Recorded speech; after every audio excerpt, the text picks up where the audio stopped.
কংগ্রেস থাকলে এই রাজ্যে শিল্প হবে, এই রাজ্যে কৃষি হবে, এই রাজ্যে গ্রামীণ হাসপাতাল হবে, যেটা কংগ্রেস তৈরি করেছে, গ্রামীণ স্বাস্থ্য কেন্দ্র যেগুলো আজ নেই, তাই সবাই কলকাতায় দৌড়ে আসে। কংগ্রেস থাকলে আইন শৃঙ্খলাটা এ জায়গায় যাবে যে বাবাকে পাইচারি করতে হবে না, মেয়ে কখন ফিরবে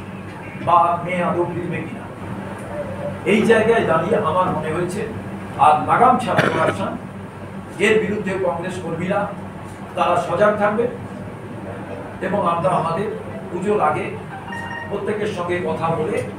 আগামী দিনে পুজোর পর আপনারা দেখতে পাবেন যে আমাদের সর্বভারতীয় কংগ্রেস কমিটি সিদ্ধান্ত অনুযায়ী এবং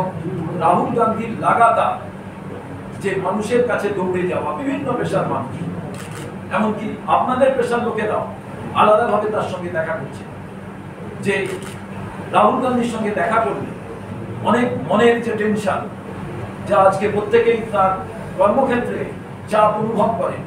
তার থেকে নিষ্কৃতি পাওয়া যাবে। অর্থাৎ কংগ্রেস এমন একটি প্ল্যাটফর্ম, আর সেই প্ল্যাটফর্মের কর্ণধার হিসেবে এই রাজ্যের দায়িত্ব আমি আপনাদের কাছে একদম সবিস্তারে অনেক বললাম, কিন্তু একটা জিনিস ক্লিয়ার করে দিতে চাই। আমি শুভঙ্কর সরকার সভাপতি, আমি নয়, আজ থেকে আমার স্লোগান আমি নয় আমরা, আই নয় উই। কারণ সবাইকে দিয়ে কালেকটিভ লিডারশিপের মধ্যে দিয়ে আমরা আমাদের কর্মপন্থা ঠিক করব। কোনো সিদ্ধান্ত নেওয়া হলে সভাপতি কোনো সময় তা ঘোষণা করতে পারে, আগামী দিনে আমাদের সিনিয়র লিডারশিপ তারা এইখানে এসে বসে সিদ্ধান্ত জানাবে, কিন্তু তার আগে আমাদের নেতৃবর্গ বসে ঠিক করবেন পার্টির লাইন, পার্টি পলিসিটা এই রাজ্যের ক্ষেত্রে কেমনভাবে পরিচালিত হবে। এইটুকু বলে